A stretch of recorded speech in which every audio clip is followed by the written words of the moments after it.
You wanted the best. You've got the best podcast. The hottest podcast in the world. The Chris Voss Show, the preeminent podcast with guests so smart you may experience serious brain bleed. The CEOs, authors, thought leaders, visionaries, and motivators. Get ready. Strap yourself in. Keep your hands, arms, and legs inside the vehicle at all times, because you're about to go on a monster education roller coaster with your brain. Now, here's your host, Chris Voss. Hi, this is Voss here from the ChrisVossShow.com, the ChrisVossShow.com. Welcome to the big show, my family and friends. We certainly appreciate you to the big podcast in the sky. It's in the sky because it's in the cloud, and I heard that's where everything is nowadays. It's always in the cloud. Soon it will be AI, and there'll just be a robot sitting here bannering out the Chris Voss Show and trying to be comedic and funny, but I will never be replaced. At least that's what I'm telling my AI overlords now, as it is. Always refer the show to your family, friends, and relatives. Go to goodreads.com/Chris Voss, youtube.com/Chris Voss, linkedin.com/Chris Voss. 14 years. We're coming upon in August. 1,400 episodes. It's crazy the way we're just growing the show. You can see it over on TikTok as well under Chris Voss 1 and the Chris Voss Show podcast as well. As always, we have the most smartest minds, brilliant authors on the show. Today we have Crystal O'Connor on. She is the author of the book Unleash Your Moxie, A Girl's Guide to Becoming Fiercely Bold, Incredibly Happy, and Practically Superhuman. You might need a cape for this. Does it come with a cape, Crystal, the book? It doesn't, but I'm going to put that on my list. There you go. You know, I don't think anybody sold a book like that on Amazon. That might be brilliant. You get a little cape that you can put on. See? Do I get a cut of that action? I don't know. I'm just kidding. May 1st, 2015, it came out, and she's going to be talking maybe about a future book that she's working on. So we'll talk to her a little bit about that as well. Crystal is a 3-time celebrity-endorsed author. She is the creator of Moxie Entertainment. Moxie Entrepreneur. I'm still learning to read. I'm 55. Look at those old eyes. Moxie Entrepreneur and Moxie Media Solutions with programs like High Ticket Mastery, Wealthy Wellness Academy, Moxie Bod. That's probably what I need. Moxie Bod. I've had that Brad Pitt figure, everybody knows. Rich, Fit, and Happy, and author of Unleash Your Moxie, endorsed by Barbara Corcoran from Shark Tank. You may know her. She does a lot of investments too. Crystal teaches women and small business owners all over the world how to create 6- and 7-figure incomes by getting raw and Moxie in business. Welcome to the show, Crystal. How are you? I'm very good. Thanks for having me here today. And thank you for coming by. We really appreciate it. So give us your .com so people can find you on the interwebs. Sure. Well, Rich, Fit, and Happy is what I'm focused on this year because that's where I want everybody to go in terms of their mindset. But Rich, Fit, and Happy, it's a program, and they can go find me there. They can find me at the little @ symbol on Instagram and the Crystal O'Connor. Mm-hmm. I love TikTok, by the way, so I'm on TikTok, the Crystal O'Connor. Mm-hmm. And O'Connor has got an OR on the end, and almost nobody knows that when they search for me. Oh, wow. They want to put ER. Most people just search for me in 4-letter expletives. So there's that.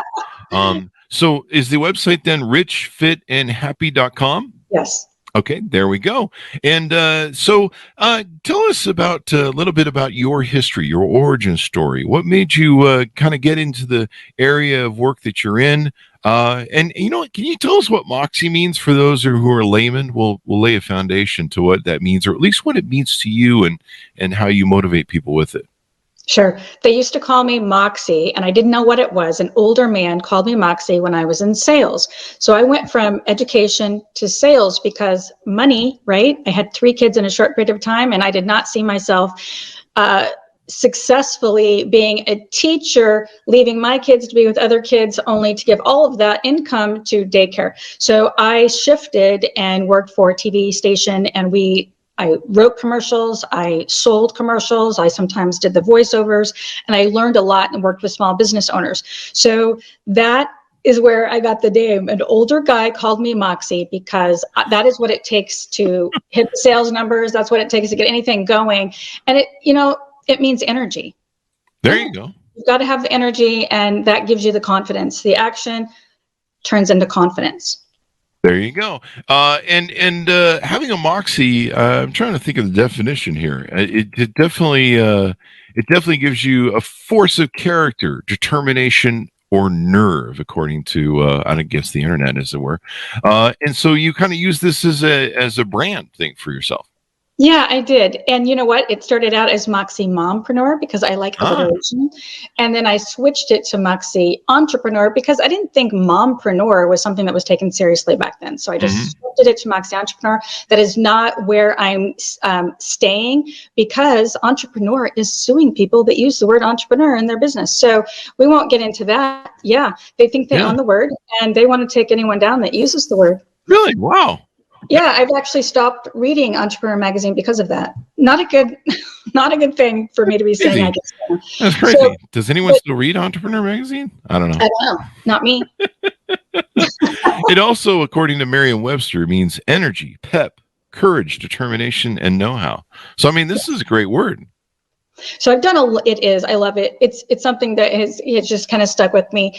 I used to use it a little too much with my kids as they were growing up, so they do not like the word, but they're coming around. They're in their 20s and they're totally getting what I am putting out, or they're picking up what I'm putting down. So here's the thing about Moxie and energy. I noticed that it takes a lot of energy. I noticed that extroverts had that advantage. Introverts don't necessarily have it. They kind of struggle with it. So I started working with a lot of different types of personalities, and started to really go deeper on the subject of Moxie and energy and what it all takes. Because as an entrepreneur, you've got to do a lot of different things, right? You've got a lot of different departments, and you got to be able to shift and pivot your thinking, and that does take a certain amount of energy. So I thought to myself, what do I have that someone else doesn't have? And I tried to really perfect that. So, or not perfect it, but really find where they were struggling and help them in that area. And there's so many ways that you can help in that area. But today I want to talk about Rich, Fit, and Happy, which is my new podcast, but Rich, Fit, and Happy will come out as a book. And the objective of Rich, Fit, and Happy is to get a person or a woman, or even a man for that matter, in a place, the sweet spot of feeling Moxie. And that actually can go as deep as getting your hormones in check and your hormones balanced. So one of the things I noticed in my business let's see, I think it was 2013, 14, when I started noticing a lack of Moxie in me. What is going on, and not being able to sleep and all of these things. And what it was perimenopause. And I'm sure, Chris, you're dying to talk about women's perimenopausal issues. It's a fact. But hormone imbalance is, there's a lot of talk about it because it's a big problem. Okay. And it's not just in both men and women. And it's not just, and women talk a little bit more than men. So you probably hear more, you think hormones, or you hear hormones and you think women, right? I think that probably is the case in most, where women are talking about it. They're talking about their symptoms. And so I'm going to be adding that. And then I added it into my program as a big part of the fit part. So what I've done is I've incorporated, the rich part is how to make more money and how to manage it. Okay. So some of it is just basics, but not so basic. There's some advanced experts in there, and I'm being very selective of the experts. And then of course I'm one of them in terms of what I did to make more money, and then what I do to manage. But the fit part and feeling fit and feeling like full of energy and Moxie has to do with hormones and nutrition and mindset. So you can't just sit and manifest, energy. However, I do talk about vision boards, and I talk about writing and what that does neurologically to the brain. But sometimes that kind of power pivots or directs you to the right expert, which it has done several times in my life. And there are a lot of doctors out there and so-called experts talking about hormones. I feel like a lot of them aren't really an expert at all. So I went deep, and I found someone that that has a lot more experience, and she's worked with thousands and thousands in the clinic. Not just have the MD behind her name or a PhD, but actually working with them one-on-one. And she teaches doctors this because doctors are in need of understanding it too. So here's the thing. You will lose your Moxie if you don't have enough estrogen. And that might be contradictory because a lot of people are thinking that estrogen dominance is the problem, right? Estrogen has this bad name. I remember watching a movie years ago, and I think this was in the 90s. Do you remember this movie where it was supposed to be a comedy, but there were some big names in it, and they were in prison and they started a football team? Do you remember that? I think so. It was actually pretty funny, and if I remember correctly, I think maybe Burt Reynolds was in it. Maybe. Anyway, I could be wrong about that, but there was this funny thing that happened, and someone had gotten a hold of some estrogen and they put it in the other team's drinks, and they were out on the field and they were losing their Moxie, right? They were losing their Moxie, and they were, and so that's a perfect depiction of what isn't really true for women. Estrogen, too much estrogen, yes.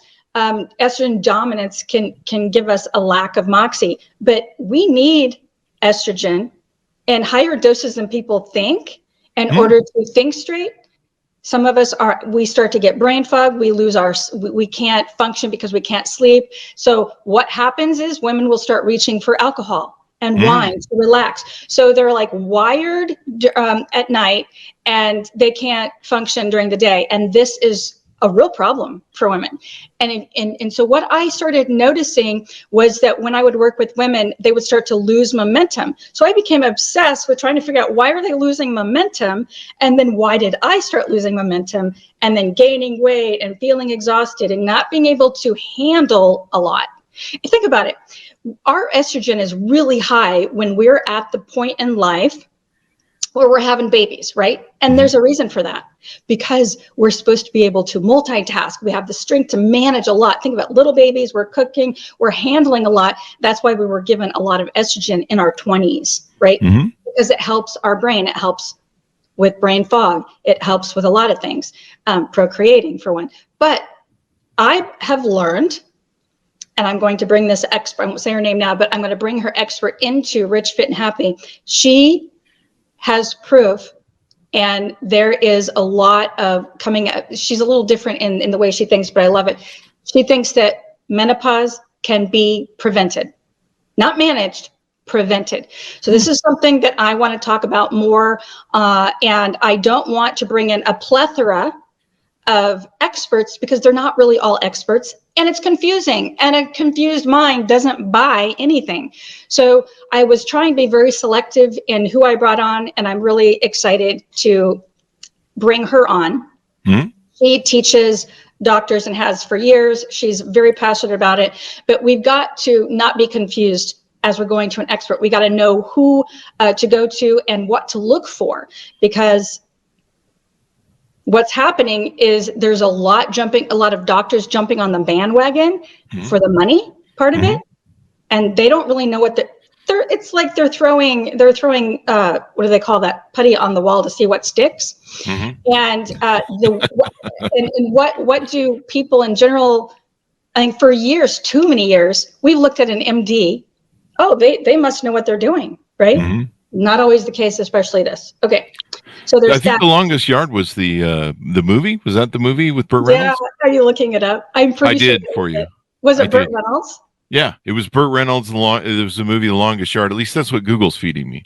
Yeah. So, and here's my point in bringing that up is that I remember watching that when I was younger and thinking, oh, estrogen is bad for men. Well, too much is. Estrogen is just bad in general. It's been given this bad rap, but it's not true. And there was a study actually done that on the wrong group. So it was like a clinical study, and it was done on the wrong group, like an older group of women, that led to, in the late 90s or mid 90s, it led to estrogen being bad and causing breast cancer. And it's not true. It's not true. So I want to turn that around and be a leader in that area, because if we can reverse menopause, think about what that can do. It keeps us in the game longer. Mm-hmm. A lot of women don't want to be out of the game. They don't want to be out of the game. Yeah. Not to mention there's a lot more women that need to stay in the game to make income. But not just that, to create the kind of life that we actually want and have a very happy midlife, later in life time. There you go. You know, I think when we all kind of reach our 50s, at least I did, and you know, we start really thinking about how our energy, you know, like I'm drinking a cup of Moxie right now, you know, it's called coffee, Yeah. 1,400 milligrams of caffeine. That's one of my Moxie tricks. But you know, I started looking at my testosterone, and I think women look at their estrogen and they start going, hey, you know, my body's slowing down. You're not producing enough stuff. You know, collagen is another thing that I've had to start thinking about, you know, your skin and, you know, your tissue and all that stuff that goes. And so I've been on a journey since about 45. And I think a lot of women do and people do, you know, we start feeling that slowdown and we're just like, hey man, I don't have that pep or that moxie, as you like to put it, anymore. And so we start, you know, taking better care of ourselves, our diet, you know, our chemicals. But yeah, as a man, I looked at my testosterone levels and started, you know, taking a look at ways to keep that up and higher. And, you know, I think each of us as human beings, men and women, we both have like a certain balance of estrogen and testosterone in our systems. And if we get too much of one thing, I think it can be bad, but we have to keep that balance so we can keep, you know, everything working. There is definitely a sweet spot, and it's just little tweaks can actually get you there, but trying to do it yourself is one way. I mean, I've been there where I was just trying different things and trying to learn different things. We're all, because, hey, you have to try. Yeah. But I think what is even more important is if you can find an expert and know what to look for in the expert, okay, know what they need to ask, know their experience with them, like starting to ask them questions like, how long have you been a hormone expert? Do you even consider yourself a hormone expert? If not, you know, and if they refer you to books, you know, I'm of the opinion that I can go and search for books online. I'm going to the doctor for their knowledge, not their telling me to go read more books, because I can do that myself. So there are different ways that you can apply hormones. Okay, so there's topical, there's oral. There are different generations of hormones. Okay, so that is something to ask them. And if you're working with someone that's in, you know, still using generation 2 and 3 when there's a 4 and they don't know what you're talking about, that is a good thing to take note of. So it's these types of things that are really important, and it's important for everybody because we're all aging and we're all wanting to feel moxie. We're all wanting that. And the most important thing is to not give up, you know, and that's something that, you know, I definitely have in my personality, is like, I don't give up, but I want to get down to the root of it. And there are functional medicine doctors out there that have a lot of really good tips, but even they sometimes don't have the root cause, or the root answer like they say they do. There you go. So how are health, wealth, and happiness related? And how do you balance all three? Because you talk about success in your book and your materials that you work with. How do you find out how to balance all three of those so you have moxie in all three places? Well, you look at your habits, okay, and you ask yourself about your negative thoughts.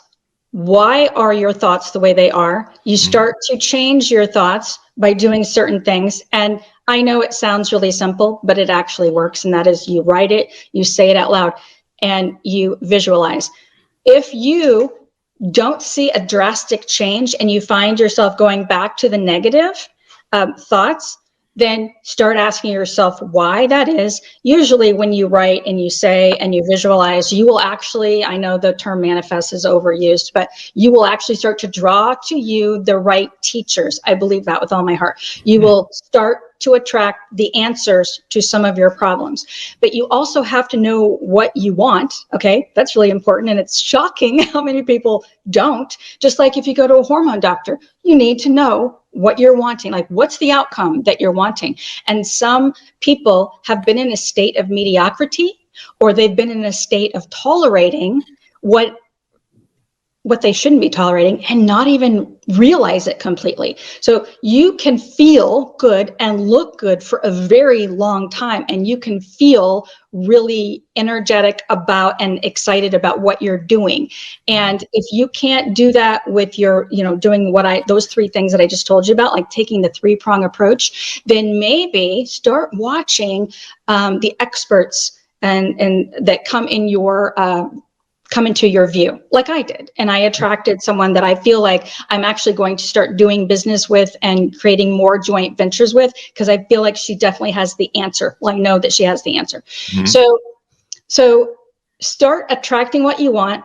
Just do a self-check to see, like, where is your mind? Like, if you are turning into a Karen in the parking lot at the grocery store, it's time to ask yourself why. I mean, it could be a legitimate reason. Okay.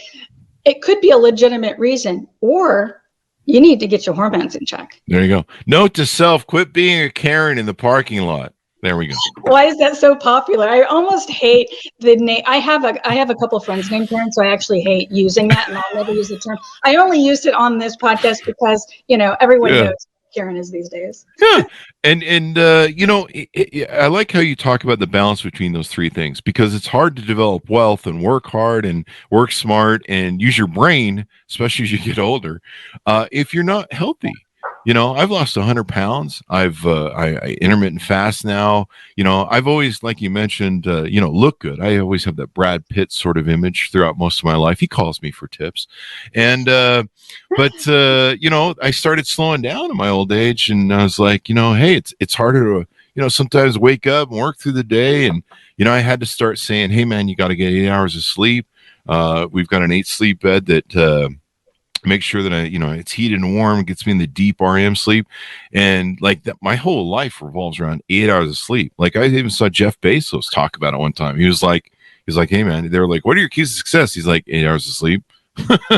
Yeah. And you know what I found to even take that next, have you ever noticed, Chris, that it's when you go to sleep that you get the deepest sleep? And this is what, I won't hold up that one finger, but see that Aura ring that I use started showing me that I get the deepest sleep when I first go to bed. Oh yeah. Which is like at 10. So if I stay up too late, sometimes I'll do that because, I have some Filipinos that they're 12-hour difference and they're helping me with things. Sometimes I'll try to stay up later in case they have questions and start texting me. But if I go to bed right at 10, I'm getting the deepest sleep and I feel best in the morning. So that's a little tip. Another tip is this isn't coffee. This is actually lemon water. And so now I drink lemon water. It's very, it does actually give you energy. Yeah. So one of the things, there are so many tips like that we don't talk about enough. And there are those of us that don't give it a chance long enough, right? Mm-hmm. Yeah. We want to answer, and then we need to be maybe even kept in check, because by getting someone that's holding us accountable. Because I used to work in the weight loss field with dietitians, by the way. Mm-hmm. There aren't very few dietitians I agree with, by the way, about a lot of things. I learned that by working with them. Mm-hmm. Dietitians aren't going to like me saying that, I guess. But I feel like they worked too closely in the medical field. And anyway, okay, so I won't get into that. But lemon water helps with inflammation. We got to get the inflammation down, right?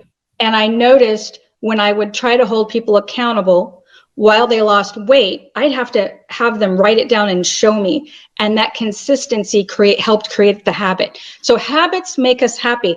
I use an app, by the way. It's the happiness app. Yeah. And so you create little goals for yourself. And I've tried several things. I tend to like that one. It's got little reminders. Did you get your steps in today? And then I'll adjust my schedule, meaning if I have a phone call, I'll actually take it outside. I live in Florida and it's getting really hot here, by the way, but I'll take it outside to add to my steps. Because another thing that not everyone understands is that activity helps your hormones move around. You've got to move your estrogen around, for instance, so that it leaves the body and it's, circulating. And so that leads to estrogen dominance, but not in a good way. Like you need enough estrogen, but you don't want it to hang around too long, right? Because it can turn into not so good symptoms. So you got to keep activity helps you do that.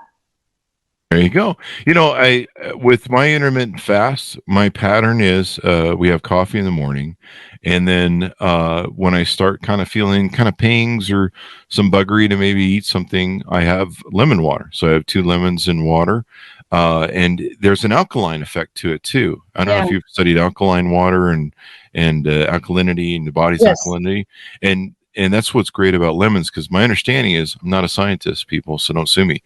But my understanding is it creates an alkaline water that the alkalineness helps balance out your pH system in your body.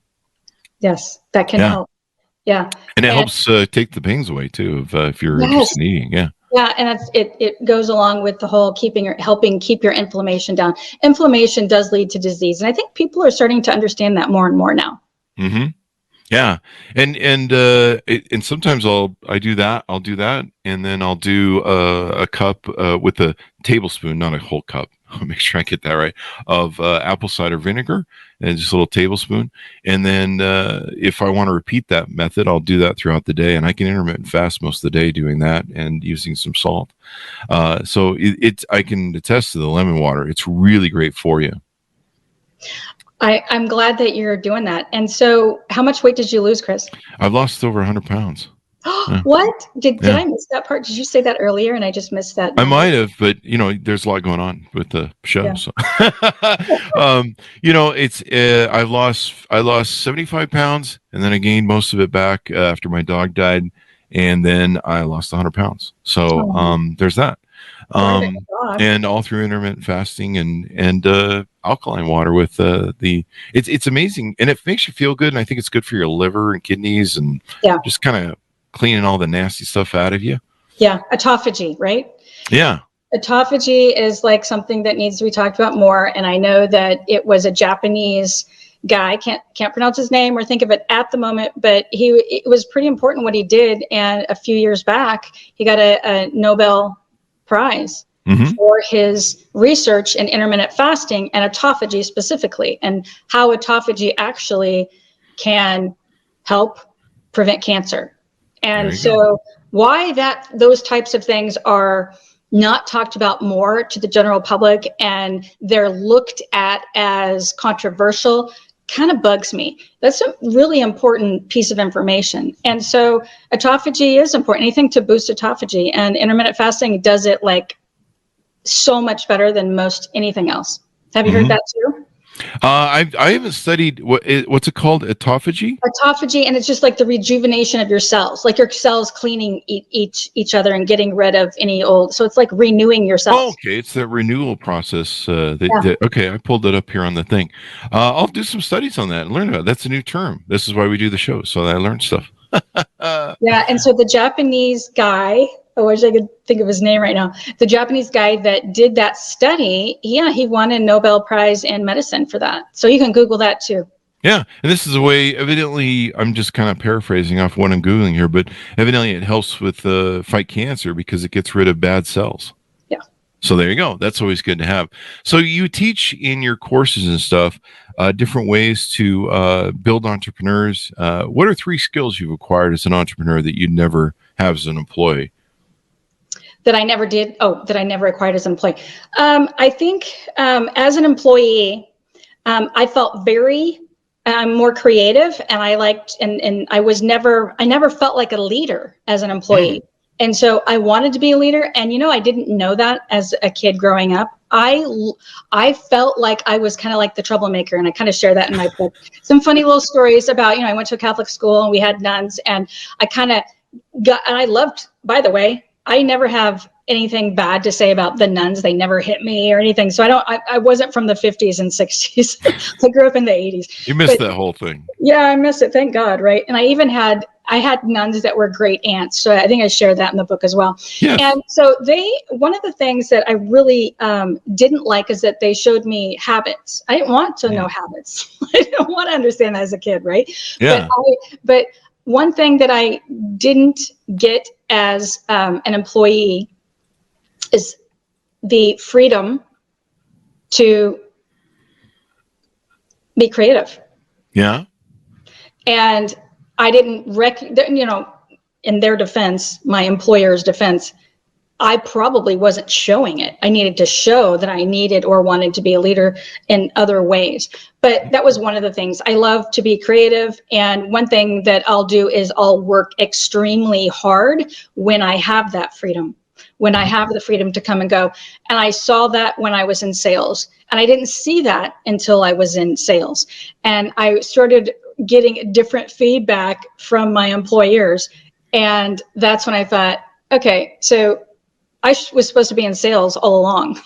They gave me that freedom when they saw I would go above and beyond with sales numbers and had great relationships with clients and bringing on new clients. That is, by the way, one of the hardest things to do. I talk about that, and I see companies not taking care of the clients that they have. So acquiring new clients is expensive and hard. Retaining them should be easy, right? Maybe focus on that is what I like to tell people. And then the third one, I don't know if I should mention another. I mean, you can, unless you want to tease it out and people have to contact you to find out more about it. Freedom was like really important to me. You got to ask yourself, like, what's really important to me? I will say that one of the most motivating things to continue on as an entrepreneur when things were rough is me knowing that I was unemployable. Me knowing that if I go back to being an employee, they're not going to like me because I'm going to take over and I'm going to try to redo their systems. And some of them are just not open for that. Yeah. Some are, most are not. So more creative, and I will work my hiney off for freedom and creativity. You know, you bring up really good points and some factors that I think people need to think about in business that own businesses. I have the same sort of problem. I do not play well with others. I started my first company at 18. I've owned lots of companies since then. And I could never be an employee ever and anywhere. I'd probably get fired in the first day because of my mouth, but I would be in the same mode that you're in, where you want to be creative, you want to do stuff, you want to do, and sadly, a lot of employers box up their jobs as kind of like a process manufacturing, where it's like you do this little activity right here in the process, and that's all you do. And one of the things I used to teach my employees is the why as to how we would do things. So they would kind of look at the process, and we would encourage them to say, how can we do this better? Is there a way I can do this better? And companies need to do that, but they're not very good at it, especially when they're like real huge, big companies. But I think that's the real great thing about being an entrepreneur. That ability that we have to create, to have a vision for something and constantly make things better. And you constantly have to do that as a company too. Yeah. You also have to hire and be around people that aren't like you. And sometimes that's not easy to do. But when you realize that's actually really important, because if we're all, too many chiefs in what do they say, that too many chiefs at the tribe, too many cooks in the kitchen, like think about that. Like if you are the driver of ideas, and you don't do well with accepting other ideas, or you lack something, you really need to make sure that you have that, like somebody that's well grounded with an idea. I tend to think big, and then those big ideas that almost get too big, they need to be whittled down, right, to actually actionable steps. And that's where I need somebody that's like super hyper focused on implementation, right? Mm-hmm. Yeah. Mm-hmm. Go ahead. And that makes a difference in getting stuff applied. It's my success was I had a business partner for about 13 years who I was the visionary, I was the creative one, I was always coming up with the ideas, but I'm really bad at repetitive tasks, those tasks where you're just like it's boring as hell. And he was really good at that, and he could oversee people that did that, where I could oversee the sales field of people who have to be creative and to get along with people. And so you're right, what you said earlier of hiring people that aren't like you, because you don't want a bunch of creative types. You got to have somebody who does the work every now and then, the hard work, right. The repetitive tasks that really kind of kill creativity. And so you're right, you have to have that balance. Mm-hmm. That makes all the difference in the world. What are some other things we haven't touched on that you talk about in your book? Well, I started Wealthy Wellness Academy, and so I have two programs: Rich, Fit, and Happy, and Wealthy Wellness Academy. And Wealthy Wellness Academy is for people that are in the health and wellness field. So we're actually, like I had mentioned, the joint venture earlier, where I've brought in someone that actually teaches hormones. We're going to be in Wealthy Wellness Academy. It's for doctors, nurse practitioners, health and wellness coaches that want to add that, or want to just break away and start their own business, but they've not taken the time because they were overworked as a doctor. They've not taken the time to learn all the many different systems and how to brand themselves and put themselves out there and all of the many different facets of that. So Wealthy Wellness Academy, think of it as for the doctors, experts. And then Rich, Fit, and Happy is for anyone that wants to be rich, fit, and happy in their life. It's important to be rich, fit, and happy. Talk to us about wealth, because I think that's one of the things that you talk about in your stuff is the big lie, how rich and fit can lead to being happy after all. Talk to us a little bit about the money part of that, because I think a lot of people have hang-ups with money, don't they? They can be it for their parents sometimes. Yeah, for a lot of different reasons. But we've also seen changes in our environment with inflation. But I mentioned how we've been lied to.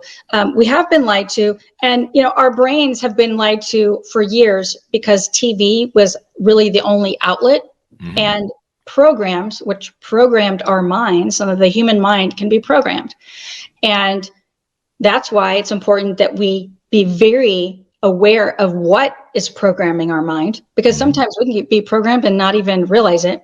So when we look at programming our minds, what was your question, by the way?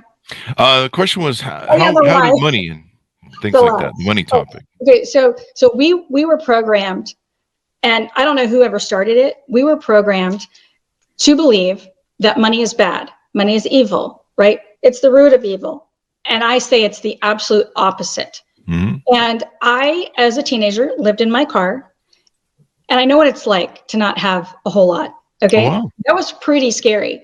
So I got myself out of that situation very fast, and it will never happen again, thank God. So I look at it as a little blessing in disguise that happened. And yesterday I had this memory. It comes up every once in a while. I had this memory. I was in Naples, and I looked up and I saw Merle Norman. It's a cosmetic store. And I had this whole flashback of the time that I was living in my car, but I needed a job. And I walked into Merle Norman, and because they had it hiring, and I was able to, I lied on the application, gave a phone number of a payphone. Remember the payphones back in the day? Oh, yeah.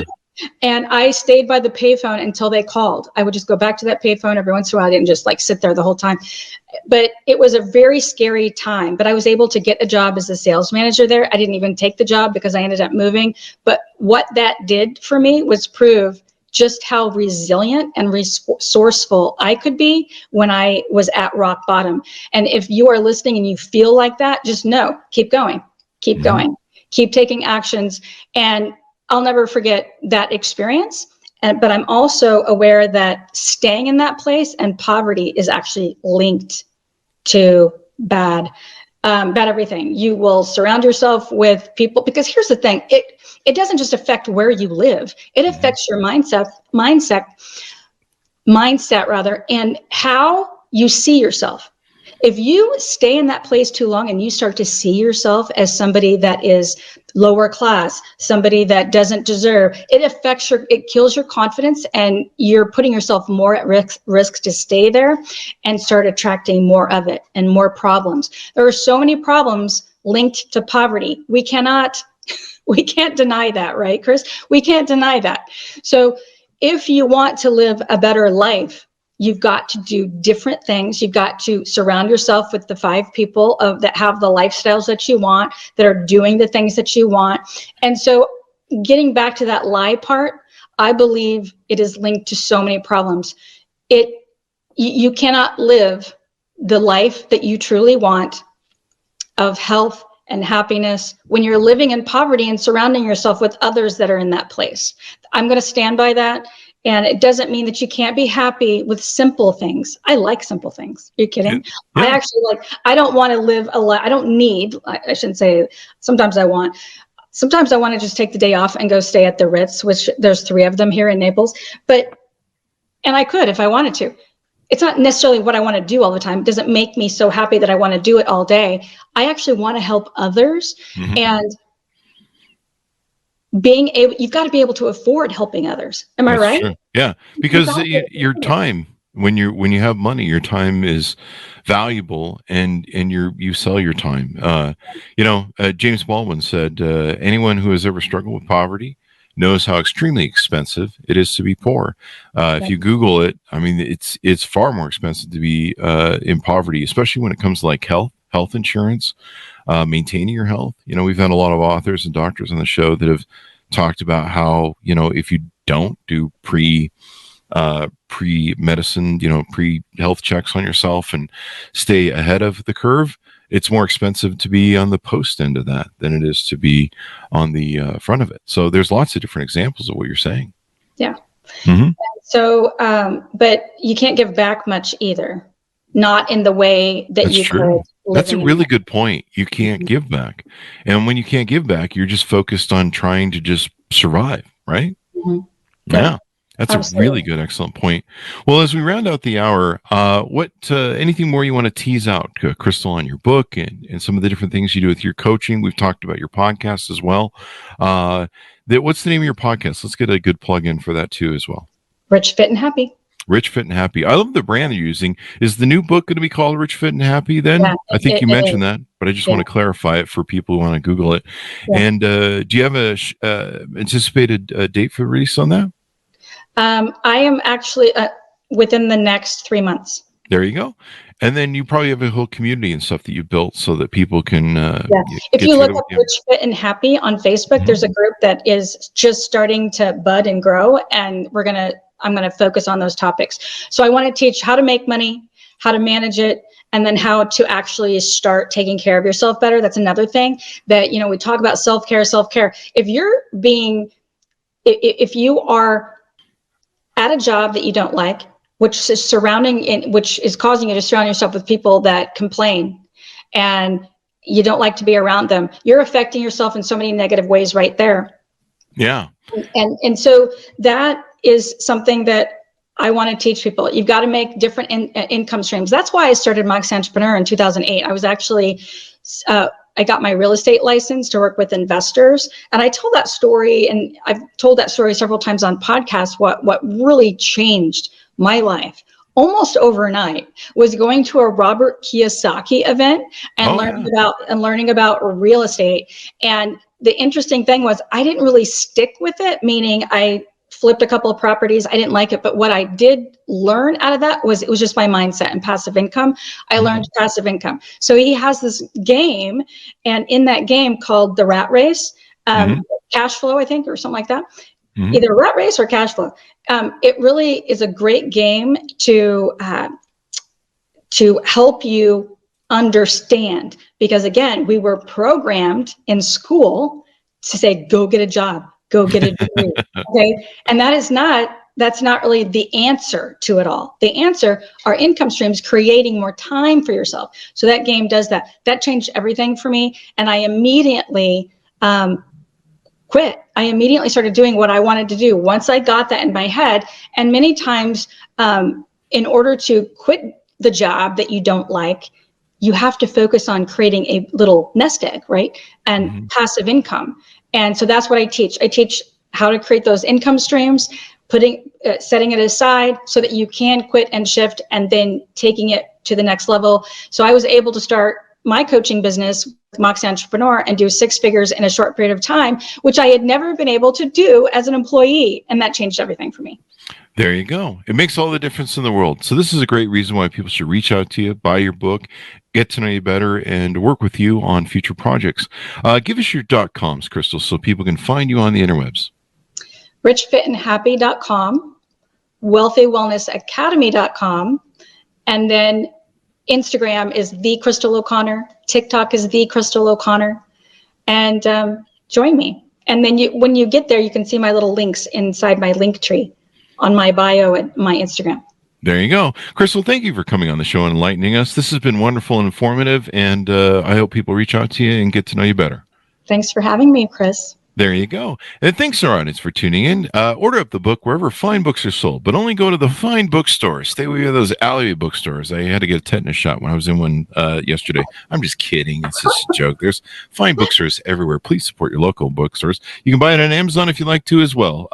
Unleash Your Moxie, a girl's guide to becoming fiercely bold, incredibly happy, and practically superhuman. Who doesn't want that? I think there should be a cape that sells with your book there, Crystal, but I'll let you work on that project.